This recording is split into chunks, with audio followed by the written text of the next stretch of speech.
Toxic படம் review பற்றி தான் பேச போகிறோம். டாக்ஸிக் படம் பார்த்துட்டு வந்திருக்கேன். இந்த படம் டாக்ஸிக்கா இல்லை நான்சிக்கா அப்படின்ற மாதிரி தெரியல. சரி, இருந்தாலும் நான் தூக்கி போட்டு மிதிக்க தான் போகிறேன். இருந்தாலும் நான் மட்டும் இல்லை, ஒட்டுமொத்த வேர்ல்டே வந்து மிதிக்க தான் போகுது. அதுக்கு முன்னாடி ஒரு ப்ளஸ் பாயிண்ட்டு மட்டும் எடுத்து விட்டுருவோம். என்னென்னா யாஷுக்கு ஃபர்ஸ்ட் ஆஃப் ஆல் யாஷ் வந்து பேன் வேர்ல்டு மூவி அப்படின்ற ஒரு விஷயம் வரும்போது அவருடைய ஈகோலாம் ஓரங்கட்டி வச்சுட்டு எல்லா ஸ்டேட்லேயும் அதர் கண்ட்ரிக்கு போகிறாரான்னு எனக்கு தெரியல. இந்தியா ஃபுல்லாக இருக்கிற ஸ்டேட்லலாம் அவர் ப்ரொமோஷன்ஸ் அப்படின்றது பண்ணுறாரு. ஸோ இதுதான் எனக்கு தெரிஞ்சு வந்து பேன் இண்டியா மூவி இல்லை பேன் வேர்ல்டு மூவி அப்படின்ற ஒரு மாதிரி கன்சிடர் பண்ண முடியும். அந்தந்த ஸ்டேட்லேயே உட்காந்துட்டு இது வந்து பேன் வேர்ல்டு மூவி, இது வந்து 1000 கோடி அடிக்கணும் 2000 கோடி அடிக்கணும் அப்படின்ற மாதிரி இருந்தால் இது வந்து நிறைய வாய்ப்புகள் ரொம்ப கம்மி அப்படின்றத நினைக்கிறேன். இது வந்து யாஷ் அவர்களை பார்த்து இங்கே இருக்கிற நம்ம தமிழ்நாட்டில் இருக்கிற ஹீரோஸும் சரி, மற்ற ஸ்டேட்டில் இருக்கிற ஹீரோஸும் சரி கற்றுக்க வேண்டிய ஒரு விஷயம். சரி, பாசிட்டிவான விஷயத்தை பற்றி சொல்லியாச்சு. இப்போ வந்து விஷயத்துக்கு வருவோம். இந்த படம் ஏன் எடுத்திருக்காங்க அப்படின்னா, கேஜிஎஃப் பார்ட் 1 பார்ட் 2 அப்படின்ற ஒரு சக்ஸஸ் அப்படின்றது கொடுத்ததுக்கப்புறம் அது பெரிய ஒரு ஹிஸ்டாரிக்கல் மூவி அப்படின்ற மாதிரி சொல்ல முடியாது. அப்புறம் பெரிய கிராஃபிக்ஸ் ஒர்க் மூவி அப்படின்ற மாதிரி சொல்ல முடியாது. ஃபேண்டசி மூவி அப்படின்ற மாதிரி சொல்ல முடியாது. 1000 கோடி அப்படின்றத வந்து தொட்டுட்டாங்க.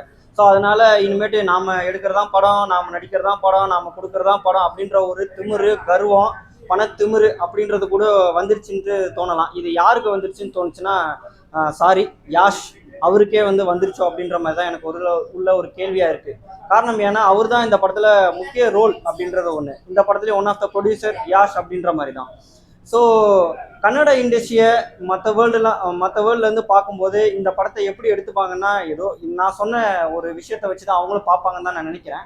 அதுலேயும் எஸ்பெஷலி தமிழ் மூவி சில படங்கள்லாம் ரிலீஸ் ஆகும்போது தமிழ் இண்டஸ்ட்ரியை சில பேர் வந்து லைன் கட்டிட்டு கியூ கட்டிட்டு வந்து குறை சொல்கிறதுக்கு வருவாங்க. இப்போ சொல்கிறேன், நீங்களாம் எங்கே போனீங்கடா? நான் இப்போ கேட்குறேன், தமிழ் சினிமாவை குறை சொல்கிற நீங்களாம் வந்து எங்கே போனீங்க? இந்த கேமரா பார்த்து நானே ஸ்ட்ரைட்டாகவே கேட்குறேன். லைனில் வந்து இந்த படத்தை வந்து பாருங்கள், உங்கள் குடும்பத்தை வந்து பாருங்கள். 1/2 மணி நேரம் நீங்கள் தாண்டிங்களான்னு பார்க்குறேன். நான் ஓப்பனாகவே சொல்கிறேன், இந்த படம் 1/2 மணி நேரம் நீங்கள் வந்து தாண்டிங்களான்னு பார்க்குறேன். ஏன்னா தமிழ் சினிமா அவ்வளோ மட்டம் தட்டுற நீங்களாம் வந்து அவ்வளோ யோக்கியனுங்களா நான் கேட்குறேன். வேர்ல்டு மூவிலாம் அப்படியே எடுத்துகிட்டு வந்து நின்றுட்டு என்னமோ உலகமகா படம்லாம் எடுத்துகிட்டு வந்து கொடுத்துட்டு ஆஸ்கார் அவார்டு, நேஷனல் அவார்டு அப்படின்ற மாதிரிலாம் நீங்கள் வந்து எடுத்துகிட்டு வந்து கொடுத்துட்டு என்ன தமிழ் சினிமா வந்து நீங்கள் வந்து மட்டம் தட்டுறீங்க? நாங்கள் வந்து அந்தளவுக்கு வந்து தரம் தாண்டு போயிட்டோமா அப்படின்ற மாதிரி தான் ஸ்ட்ரெயிட்டாக சொல்கிறேன். ஸோ இந்த படம் வந்து ஒரு வேளையில் சொல்லணும் அப்படின்னா ஸ்கேம் அப்படின்றது மாதிரி தான். இந்த படத்தில் நயன்தாரா வந்து நடிச்சிருக்காங்க. ஃபர்ஸ்ட் ஆஃப் ஃபுல்லாக வந்து நயன்தாரா வந்து நடிச்சிருப்பாங்க. நயன்தாரா இந்த படத்தில் யாஷ் அவங்களுக்கு அக்காவும் நடிச்சிருக்காங்க. அவங்களுக்கு வந்து இந்த படத்தில் பார்த்துருப்பாங்களோ இல்லை கேட்டிருப்பாங்களோ, அவங்களே வந்து தெரிஞ்சிருச்சு இந்த படம் தேராது. அதனால என்ன பண்ணலாம், அவங்களுடைய சொந்த ப்ரொடக்ஷனில் ஹாயின் இப்போ ஒரு படம் 2 நாளில் ரிலீஸ் ஆக போகுது. நானும் நினச்சேன், எப்படி அவங்க இவ்வளோ கட்ஸாக இவ்வளோ பெரிய படத்தை கூட தன்னுடைய சின்ன பட்ஜெட் படத்தை வந்து இறக்குறாங்க அப்படின்றது அவங்களுக்கு வந்து தெரிஞ்சு போச்சு, இந்த படம் வந்து தேராது அப்படின்ற மாதிரி. இது இன்னொரு பாயிண்ட். அடுத்த பாயிண்ட் என்னன்னா, ஆல்ஃபா மேல் அப்படின்ற மாதிரி ஒன்று சொல்லுவாங்க. இது வந்து 90s 80s கிட்ஸுக்கு வந்து புரியுமா அப்படின்றது தெரியல. இப்போ இருக்கிறவங்களுக்கு தெரியும்னு நினைக்கிறேன். ஆல்ஃபா கிட்ஸ் அப்படின்னா ஆல்ரெடி அனிமல் மூவி கொஞ்சம் வருஷத்துக்கு முன்னாடி வந்துச்சு. அதில் வந்து ஆம்பளை நெடி அப்படின்றது ரொம்ப அதிகமாக இருக்கும். ஆம்பளை வந்து என்ன வேணால் பண்ணலாம். அதாவது என்ன பண்ணலாம் அப்படின்னா வந்து எத்தனை பொண்ணு கூட வேணால் இருக்கலாம். எத்தனை பொண்ணு கூட எப்படி இருக்கலாம்னா செக்ஷுவலாக எப்படி வேணால் இருக்கலாம். பொண்ணுங்களை அடிமத்தனம் எப்படி வேணால் பண்ணலாம். அதுக்கே வந்து ஸ்கொயரு, கியூபு, என்னென்னமோ அடிஷ்னலாக ஆட் பண்ணுற மாதிரி தான் இந்த படம் வந்து இருக்குது. அதுவும் இந்த யாஷ்ன்ற கேரக்டரு ஃபர்ஸ்ட் ஆஃப்லேயே எத்தனை பொண்ணும் கூட ஜல்சா போடாரு அப்படின்றது மாதிரி தெரில, ரொம்ப கேவலமாக அப்படின்ற மாதிரி இருக்குது. அதுவும் நான் பெரிய ஹீரோ ஆகிட்டேன், என்னெல்லாம் யாருமே தடுக்க முடியாது, நான் வந்து எவ்வளோ பெரிய புடிங்கி தெரியுமா அப்படின்ற மாதிரிலாம் நடித்த மாதிரி தான் இருக்குது ஃபர்ஸ்ட் ஆஃபில்.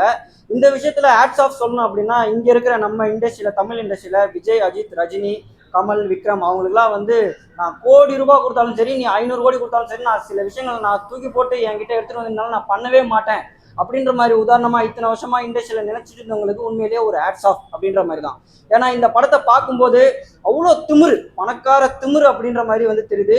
படம் பார்க்க வரவங்கள இழிச்சவாயம் மாதிரியும், ஸ்கேம் அடித்து மண்டையில் மொட்டை அடித்து மிளகா அரைச்சி வந்து தூக்கி தட்டிடலாம் மாதிரியும் அப்படின்ற மாதிரி நினச்சிருக்காங்க. இது யார் நினச்சிருக்காங்க அப்படின்னா, ஒரு வேளை சொல்கிறேன்னா குற்றமுள்ள நெஞ்சு குறுகுறுக்கும் அவங்களுக்கு தான் நான் சொல்கிறேன். அதுக்கப்புறம் இந்த படத்தில் என்னென்ன ஹீரோயின் நடிச்சிருக்காங்கன்னா, அவங்களுடைய பாசிட்டிவ் கேரக்டர்லாம் வந்து என்னால் சொல்லவே முடியல. இனிமேட்டு ஹீரோயின் ரோலு நடிக்கிறவங்களுக்குலாம் நான் டேரெக்டாகவே சொல்கிறேன், இந்த மாதிரி ஆல்ஃபா மேல் சப்ஜெக்டில் நீங்கள் நடிக்கிறது மூலயமா சும்மா பந்தாவாக சூப்பராக இருக்கும். ஆனால் அவுட்புட்டுன்னு ஒன்று வரும்போது உங்களோட கரியரே வந்து கேள்விக்குறியாகி நாசமாக போயிடும். அப்புறம் இன்னொன்று, இந்த படத்தில் ஒரு 2 லாரி இறக்கியிருக்காங்க. என்ன லாரி அப்படின்னா, ஒரு சிகரெட் லாரி, ஒரு ஃப்ரூட் லாரி. ஃபர்ஸ்ட் ஹாஃப்ல ஒரு சிகரெட் லாரி அப்படியே வச்சு காலி பண்ணுவாங்க. எல்லா சீன்லையுமே சிகரெட்டு சிகரெட்டு சிகரெட்டு. அப்புறம் செகண்ட் ஹாஃப்ல வந்து ஒரு சுருட்டு லாரி வந்துருது. அதுலயும் வந்து சுருட்டு சுருட்டு சுருட்டு, அப்புறம் போட்டு உருட்டு உருட்டு உருட்டு அப்படின்ற மாதிரி தான் படத்தை போட்டு வந்து நாசம் பண்றாங்க. அப்புறம் ஒரு கேமியோ ரோல் ஒன்று இருக்கு. ப்ரோ இங்க வாங்கலேன். கேவிஎன் ப்ரொடக்ஷனுக்கு ப்ரோ இங்க வாங்க. கேவிஎன் ப்ரொடக்ஷனுக்கு ஒரு வரியில சொல்லணும் அப்படின்னா இப்ப நான் சொல்லி காட்டுறேன். அதுதான் இந்த கேவிஎன் ப்ரொடக்ஷனுக்கு. ப்ரோ கொஞ்சம் தலையில துண்டு போடுங்க. என் தலையில எனக்கு இப்படிதான் இருக்குது. இப்படிதான் இருக்கு. என் தலையில துண்டு போட்டாலும் அவன் தலையில துண்டு போட்டாலும் எப்படி இருக்குமோ அப்படிதான். கொஞ்சம் எடுங்களேன் போ. இதுதான் கேவிஎன் ப்ரொடக்ஷன் சொல்ல வர்றது. ஏதோ ஜனநாயகம் படம் மூலியமா நீங்க கொஞ்சம் நல்ல பேரு கொஞ்சம் வாங்கினீங்க. அந்த படம் லீக் ஆயிடுச்சு. இருந்தாலும் லீக் ஆகாம இருந்தா நல்ல வசூல் அப்படின்றத அடிச்சிருக்கோம். எனக்கு தெரிஞ்சு கேவிஎன் ப்ரொடக்ஷன் கொஞ்சம் ஜாக்கிரதையா இருங்க. இதுக்கு முன்னாடி லைக்கா ப்ரொடக்ஷன் இப்படிதான் வந்தது. கத்தின்ற ஒரே ஒரு படம் மூலியமா ஒரு சோஷியல் மெசேஜ் மூலியமா ஒரு வசூல் அப்படின்றத வந்து பார்த்தாங்க. அதுக்கப்புறம் லைக்கா ப்ரொடக்ஷன் இன்னைக்கு என்ன கதி அப்படின்றது என்ன நிலைமையில இருக்குன்னு உங்களுக்கே தெரியும் நினைக்கிறேன். அதை ஃபியூச்சர்ல விஜய் அவர்களோட பையன் ஒரு படம் வந்து டைரக்ஷன் பண்ணி கொடுத்துருக்காரு. அது சக்ஸஸ் ஆகிறது வந்து ஆடியன்ஸ் கையில தான் இருக்கு. சரி, அது அடுத்த டாபிக். படம் வரும்போது பார்த்துக்கலாம். அப்புறம் இந்த படத்துல மியூசிக் டைரக்டர் யாருன்னே தெரியல. அவர் பாட்டு டம் படக்கரடம் டும் படக்கரடும் அப்படின்ற மாதிரி வந்து வாசிட்டே இருக்காங்க. அப்புறம் இந்த படத்துல மிகப்பெரிய ஸ்கேம், இந்த மாதிரி ஸ்கேம்லாம் பண்றது எப்படின்னா தமிழ்நாட்டில் திருப்பூர் சுப்பிரமணியம் சார் அப்படின்ற மாதிரி தாழ்மையுடன் வேண்டிக் கொள்கிறேன். இந்த மாதிரி ஸ்கேம் படத்தெல்லாம் தயவு செஞ்சு உங்களை மாதிரி தேட்டரில் நீங்கள் வந்து அலோவ் பண்ணுறீங்கன்னா ஏகப்பட்ட டிமாண்ட் வைங்க. காசை 50% திருப்பி தருவீங்களா அப்படின்ற மாதிரி. படம் நல்லாவே இல்லை. அதாவது என்ன ஃபர்ஸ்ட் ஷோலேயே வந்து ரிவ்யூ நெகட்டிவ் ரிவ்யூ வந்துருச்சுன்னா வந்து தயவு செஞ்சு சினிமா ரிவ்யூ எடுக்கிறவங்க வந்து குறை சொல்லாதீங்க. நீங்கள் குப்பை மாதிரி படத்தை எடுத்துகிட்டு வந்து நொட்டிட்டு படம் பார்க்க வர ஆடியன்ஸையும் கேவலப்படுத்திட்டு தேட்டரையும் வந்து கோடி கணக்கில் வந்து தேட்டரை இன்னைக்கெல்லாம் வந்து ரெனோவேட் பண்ணி வச்சுருக்காங்க. தேட்டருக்காரங்களையும் மதிக்காமல் ஆடியன்ஸையும் மதிக்காமல் நீங்கள் குப்பை மாதிரி படத்தை எடுத்துகிட்டு வந்துட்டு ரிவ்யூ சொல்கிற எங்களையும் இல்லை யூடியூப் சேனல்காரங்களும் வந்து நீங்கள் வந்து குறை சொல்கிறீங்களா? என்ன தைரியம் இருக்குது? நான் ஸ்ட்ரைட்டாகவே கேட்குறேன். குப்பை மாதிரி ஒரு படம், ஒரு சீன் கூட நீங்கள் வந்து நல்லபடியாக எடுக்கல. அதாவது என்னன்னு சொல்கிறது, ஒரு கூலி தொழிலாளி ஒரு 200 300 பொருள் விற்பாங்க பார்த்தீங்களா, அது கூட அவ்வளோ குவாலிட்டியாக இருக்குது அப்படின்ற மாதிரி. ஒரு 200 கொடுத்து நாங்கள் படம் பார்க்க வர எங்களை நீங்கள் ஒரு 3 மணி நேரம் நீங்கள் வந்து டிசாட்டிஸ்ஃபைட் பண்ணலனாலும் பரவாயில்ல, அட்லீஸ்ட் சின்னதாக ஒரு என்டர்டைன்மெண்ட். அதுவும் இந்த படத்தில் சோஷியல் மெசேஜ்னு வரும்போது அதாவது என்ன கழுத்தில் விட்டு குத்துறாரு. அதுலேயும் வந்து பெண்களை எவ்வளோ கொச்சமாக கேவலப்படுத்த முடியுமோ இந்த படத்தில் அவ்வளோ கொச்சையாக வந்து கேவலப்படுத்துகிறாங்க. மொத்தத்தில் இந்த படத்துக்கு ரிவ்யூ பாயிண்ட் அப்படின்னு சொல்லணும்னா 10க்கு வந்து -100 கூட வச்சுக்கலாம், இல்லை -1000 கூட வச்சுக்கலாம். இந்த படம் 1000 கோடி கலெக்ட் பண்ணிட்டோம், இல்லை 2000 கோடி கலெக்ட் பண்ணிட்டோம். என்னதான் டீ கடையில் அதிகமாக சிகரெட் விற்றாலும் அந்த கடைக்கு பேர் டீ கடை தான். அதிகமாக சிகரெட் விற்றா அது பேர் சிகரெட் கடை அப்படின்றது கிடையாது. அதுலேயும் இந்த படத்துல ஒன்லைன் ரிவ்யூ எல்லாருக்கும் புரியுற மாதிரி சொல்லணும்னா இதுதான் ஒன்லைன் படத்தோட ரிவ்யூ. ஜாலியாக என்ஜாய் பண்ணுங்க. இதை பற்றி ஏதாவது சொல்லலாம். அப்புறம் பொண்ணுங்களுக்கு எதிர்க்க வந்து பேசுகிறதா வந்து சொல்லுவாங்க. இந்த படம் என்னதான் இது பொண்ணுங்க எடுத்தாலும் சரி பசங்க எடுத்தாலும் ஓடாத ஒரு குப்பை படம். ஸோ அதனால இது வந்து யார் எடுத்தாலும் சரி. ஸோ இனிமேட்டு திருத்திக்கணும்னு தான் நினைக்கிறேன். இந்த மாதிரி படங்கள்லாம் நீங்கள் எடுத்துகிட்டு வந்து நீங்கள் மக்கள்கிட்ட கொடுக்க வரீங்கன்னா தயவு செஞ்சு வந்து ஸ்கேம் பண்ணாதீங்க. உங்களை நீங்களே வந்து ரொம்ப வந்து யோக்கியம் அப்படின்ற மாதிரி காமிச்சிக்காதீங்க. அதுலேயும் சில பேர்லாம் மக்களை குறை சொல்லி இங்கே இருக்கிற அரசியல்வாத குறை சொல்லி நீங்களாம் படம் எடுக்கிறீங்களே, நான் ஸ்ட்ரெயிட்டாகவே கேட்குறேன், சினிமாக்காரங்க உங்களை குறை சொல்லி நீங்கள் யாராவது படம் எடுக்கிறீங்களா? எங்களை இவ்வளோ ஏமாத்துறீங்களே. தேட்டர்லாம் அவ்வளோ கோடி ரூபாய் ரெனோவேட் பண்ணி தேட்டர்லாம் ரெடி பண்ணி வச்சுருக்காங்க. இன்னைக்கு தேட்டருக்கு ஆடியன்ஸ் வர்றது அவ்வளோ பெரிய விஷயம். அதுலேயும் குழந்தைங்களை கூட்டிகிட்டு வர்றது இல்லைனா லேடிஸை கூட்டிகிட்டு வர்றது அப்படின்றது இன்றைக்கி வந்து ரொம்ப அபூர்வமாக இருக்குது. ஏதோ ஆடிக்கு ஒரு வாட்டி அம்மாசுக்கு ஒரு வாட்டி அந்த மாதிரி தான் கூட்டிகிட்டு வர மாதிரி இருக்குது. அதே மாரி நீங்கள் கூட்டிகிட்டு வந்தால் இந்த மாதிரி அவ்வளோ வைலன்ஸு. அதுலேயும் சில பேர் வந்து முட்டு கொடுக்க வருவாங்க. படத்தை நீங்கள் வந்து படமாக பாருங்க, நாங்கள் படத்தை படமாக பார்க்க மாட்டோம். என்ன பண்ணுவீங்கன்னு நான் கேட்குறேன். படத்தை படமாக பார்க்குற கல்ச்சர் இந்த வேர்ல்டில் எங்கேயுமே கிடையாது. அது சொசைட்டி கூட நீங்கள் கனெக்ட் பண்ணி நீங்கள் படம் எடுக்கிறீங்களே, அதுலேயும் சில பேர் வந்து முட்டு கொடுக்க வருவாங்க. எவ்வளோ பேர் இந்த படத்தில் உழைச்சிருக்காங்க தெரியுமா, எவ்வளோ பேர் கஷ்டப்பட்டுருக்காங்க தெரியுமா. நான் அதே திருப்பி கேட்குறேன், மக்கள்லாம் உழைக்கலையா? படம் பார்க்க வர 200 கொடுத்து அவங்களுக்கு மட்டும் என்ன காசு என்ன மரத்தில் காய்க்குதா? 200 கொடுத்து நீங்கள் படம் எடுக்கிறீங்களே, நீங்கள் வந்து என்ன சொல்கிறது, விட்டு படம். அதுலேயும் இந்த படத்தில் ஹீரோ இன்ட்ரோடக்ஷன் இருக்குது பார்த்தீங்களா. நானும் வந்து இந்த படத்துடைய ப்ரோமோ ஒரு விட்டு படத்துக்கு என்ன கொடுக்க முடியுமோ அந்த அளவுக்கு தானே ப்ரோமோ கொடுத்தாங்க. அதுதான் இந்த படத்துடைய ஹீரோ இன்ட்ரோடக்ஷனாகவே இருக்குது. எனக்கு ரொம்ப ஷாக்கிங்காக இருக்குது. அந்த இடத்துலேயே வந்து முடிவு பண்ணிட்டேன் இது வந்து தேராதோ அப்படின்னு. ஆனால் அதுக்கேற்ற மாதிரி தான் எடுத்து வச்சிருக்காங்க. இது ஒரு குப்பைக்கு கூட ஒரு குப்பை இல்லாத ஒரு படம் தான். தேங்க்யூ. டாக்ஸிக் படம் ஸ்டார்டிங் பண்ணதான் சூப்பராக தான் பண்ணாங்க. செகண்ட் ஹாஃப்ல ஃபர்ஸ்ட் ஹாஃப் வந்து 1.25 மணி நேரம் அது கூட ஃபாஸ்ட்டாக ஓடிடுச்சு. செகண்ட் ஹாஃப் 1.25 மணி நேரம் அதுவே ரொம்ப ஸ்லோவாக ஓடிட்டாங்க. இதில் மைனஸ்ன்னு சொல்ல போனால் என்னன்னு பார்த்தீங்கன்னா, யாசை வந்து ஒரு பொம்பளை சோக்க காமிச்சிட்டாங்க. பறவை போகிற எல்லாத்தையும் இப்போ பிடிச்சி குஜில் பேஸ் பண்ணுறாரு. அதனாலேயே அவருக்கு வந்து அந்த வில்லன் அப்படின்ற ஒரு கேரக்டர் வந்து ரொம்ப ரொம்ப அடி வாங்குது. ஏன்னா ஒரு வில்லனா இருந்த ஒரு பொண்ணையே மதிக்காம எல்லாத்தையும் அடிச்சு துவம்சம் பண்றது அந்த மாதிரி பண்ணா பரவாயில்ல. இவர் எந்த எந்த இடத்துக்கு போனாலும் ஒரு பொண்ணு கழட்டிட்டு நின்றுச்சுன்னா போதும் பாஞ்சிடுறாரு. ஹீரோ இன்ட்ரோடக்ஷன் தான் அது இருக்கிறதுல அதான் மாசு. அதான் ஒரு விட்டுப்பட ரேஞ்சுக்கு அந்த இது அது என்ன காரு அம்பாசிடர் கார்லாம் அந்த டிக்கி திறக்கிறதுக்கு ஒரு லாக் ஒன்று இருக்கும். அது வண்டி இறங்கி இருந்துச்சுன்னா அந்த லாக் இது இறங்கி இருக்கும்ல, அதுவும் உள்ளார அவர் பண்றதையும் மெரிச்சு பண்ணி ஒரு இன்ட்ரோ, செம்ம இன்ட்ரோ. அது பேண்டே கரெக்டாக எப்படி உள்ளார அவ்வளோ அது தான் எனக்கும் தெரில. படத்தில் நெகட்டிவாக அது ஒன்று மட்டும் தான். 18+ கொடுத்ததுக்கு காரணம் வந்து பிளட்டு ஸ்டார்டிங்லேயே செம்ம பிளட்டு கொடுத்துருவாங்க. அப்புறமேட்டு அந்த உறுப்புகள்லாம் கை கால்லாம் வெட்டுறது எல்லாத்தையுமே ரொம்ப ரியலிஸ்டிக்காக காமிச்சிருப்பாங்க. அதுக்காக 18+. அதை தாண்டி வந்து ரொம்ப கில்மா சீன்ஸ்லாம் அதிகமாக காமிச்சிருப்பாங்க. ஃபர்ஸ்ட் ஹாஃப் ஃபுல்லாகவே ஒரு விட்டுப்பட ரேஞ்சு தான். ஃபுல்லாகவே அந்த மிருகம் படம் பார்த்துருப்போம். மிருகம் படம் அந்த ரேஞ்சுக்கு பிடிச்சதெல்லாம் லேடிஸ் எல்லாத்தையும் ரொம்ப ரொம்ப கேவலமாக கொண்டு போயிட்டாங்க. கேவலத்துலேயும் கேவலம் அந்த மாதிரி கொண்டு போயிட்டாங்க. ஆல்ரெடி ரெட் ஃப்ளவர்னு ஒரு படம் பார்த்தோம். அந்த படத்தில் வந்து லேடிஸை வந்து இப்படி தான் காமிச்சிருப்பாங்க, ப்ராஸ்டியூஷனுக்காக யூஸ் பண்ணுற மாதிரி. ஆனால் இதில் வந்து அது ப்ராஸ்டியூஷன் கூட யூஸ் பண்ணல.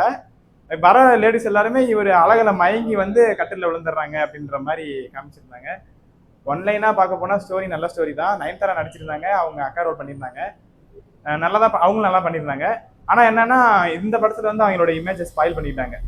ஆக்டிங் வந்து அவங்க ஆக்டிங் பண்ண மாதிரி இருந்துச்சு, இயல்பா இல்லை, ஆக்டிங் பண்ண மாதிரி இருந்துச்சு. அதே போல் நிறைய இடத்துல அந்த கன் எல்லாம் வெடிக்க இந்த ஷூட்டிங் சவுண்ட்லாம் வரும்போது பயந்துட்டு நின்ற மாதிரி அது பச்சையாவே தெரிஞ்சிச்சு. என்ன கிரிஞ்சி டைலாக் தான், எவன் எழுதிக்கிற டைலாக் தான், அவன் இப்படி பேசிட்டு போறான் அப்படின்ற மாதிரி தான் டைலாக்லாம் இருந்துச்சு. டைலாக் நிறைய இடத்துல டைலாக்கே போட்டாங்க. ஒரு கட்டத்துக்கு மேலே தூக்கமே வந்துருச்சு. அந்த டைலாக் ஃபர்ஸ்ட் ஹாஃப் முடிகிறப்ப டைலாகே பேசிட்டு இருந்தாங்க. அதுக்கப்புறம் அந்த இன்டர்வல் சீன் வரும்போது கொஞ்சம் ஒரு சீன் ஒன்று அது நல்லா இருந்துச்சு. போட்ட காசு 300 கோடி தானே, பாப்போம் இருங்க பார்க்கலாம். துண்டு தான். ஆமா, கேவிஎன் ப்ரொடக்ஷன் சொன்ன உடனே போர்டு துவம்சம் பண்ணியிருப்பாங்கன்னு நினைச்சேன்.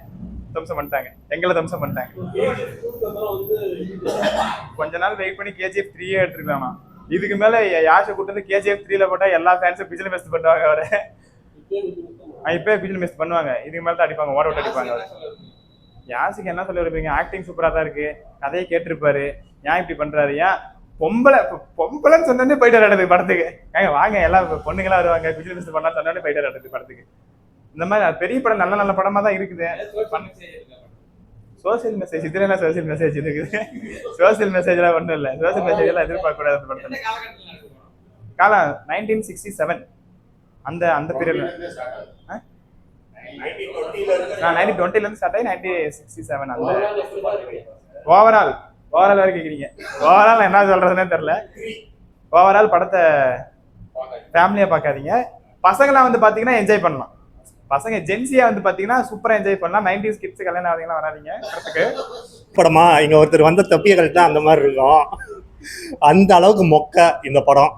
ஏன்னு வச்சுக்கோங்களேன், நான் KGF 1, 2 அந்த எக்ஸ்பெக்டேஷன்ல தான் போனேன். ஆனா இது பாத்தீங்கன்னா ரொம்ப ரொம்ப கேவலமா இருக்குது. ஏன்டா 3.5 மணி நேரம் வச்சு செஞ்சுட்டாங்க, ஏன்டா உட்காந்தோன்னு இருக்கு. ஃபர்ஸ்ட் ஒரு 1/2 hour நல்லா போயிட்டு இருந்தது. ஃபர்ஸ்ட் ஒரு 1/2 hour சரி விறுவிறுப்பாக போயிட்டு இருந்தது. அதுக்கப்புறம் இது ஃபேமிலியோட வந்து பார்க்கணுமா அப்படின்ற மாதிரி இந்த படத்தை எடுத்து வச்சிருக்கிறாங்க. அதுவும் இந்த படம் வந்து யார் எடுத்திருக்காங்கன்னா ஒரு பெண்ணு, ஒரு லேடி வந்து டைரக்டர். அந்த லேடி டைரக்டர் வந்து இந்த அளவுக்கு யோசிச்சிருக்கிறாங்களா அப்படின்ட்டு இந்த படத்தை பார்த்துட்டு யோசனை பண்ண தோணுது. செகண்ட் ஆஃப் ஹாலிவுட் படத்தையும் இதையும் கம்பேர் பண்ணாதீங்க. ஏங்க ஹாலிவுட்டு வேற இது வேற. ஹாலிவுட்டு 100க்கு 200 கூட கொடுக்கலாம். இது வந்து 100க்கு நான் வந்து -10 தான் கொடுப்பேன் ஒழிய 100 out of 100 கொடுக்க மாட்டேன். நான் வந்து ஃபேமிலியோடயே வராதீங்கன்னு சொல்றேன். நீங்க கல்யாணம் ஆனவங்க பார்க்கலாமான்னு சொன்னா என்ன இருக்கும்?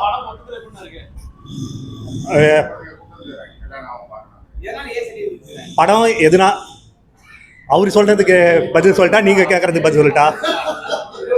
படம் மொத்தத்துல தலையில துண்டு போட்டுக்கிட்டு போக வேண்டியதுதான் படம் பார்த்துட்டு. நயன்தாரா பார்த்தீங்கன்னா அக்கா ரோலில் நடிச்சிருக்காங்க, சிஸ்டர் ரோலில். அது வந்து அவங்க ஏண்டாப்பா இந்த படம் நடித்தோம், பேசாமல் நம்ம ஃபர்ஸ்ட் ஹாஃப்லேயே ஃபர்ஸ்ட் ஹாஃபோடையே வர வேணாம் அப்படின்ட்டு தோணி அவங்களே சொல்லி அவங்களே அந்த ஃபர்ஸ்ட் ஹாஃபோட நின்று இருப்பாங்களாட்டுங்குது. அதுதான் இந்த படத்தை பார்த்தா தெரியுது. தக் லைஃபை பார்க்கலாம். இந்த படத்தை பார்க்கறதுக்கு தக் லைஃப் நீங்கள் பார்க்கலாம். அடுத்து அடல்ட் சீனு தயவு செய்து இது வந்து 3.5 மணி நேரம்ட்டு போய் பார்த்தா நிறையா இதில் வந்து அடல்ட் சீன்லாம் கட் பண்ணால் படம் வந்து ஒரு 2 மணி நேரம் வரும். பார்ட் இது வந்து ஃபர்ஸ்ட் பார்ட்டே வேலைக்கு ஆகல, செகண்ட் பார்ட் வேறையா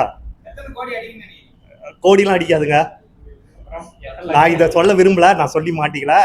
நான் அடுத்து யாஸ் ஆக்டிங் நல்லா இருக்குது. யாஸ் வந்து KGF 1 KGF 2ல ஸ்லாங் எப்படி பேசினா அப்படியே தான் இருக்குது. ஸ்டோரி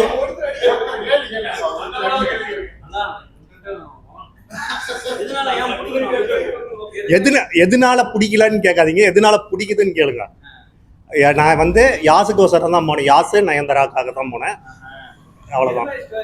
ஸ்டோரி வந்து ஃபர்ஸ்ட் சர்க்கஸ்ல இருந்து ஆரம்பிக்குது, அடுத்து படிப்படியாக போகுது, எது அந்த இதில் வந்து வருது, அவ்வளோதான்.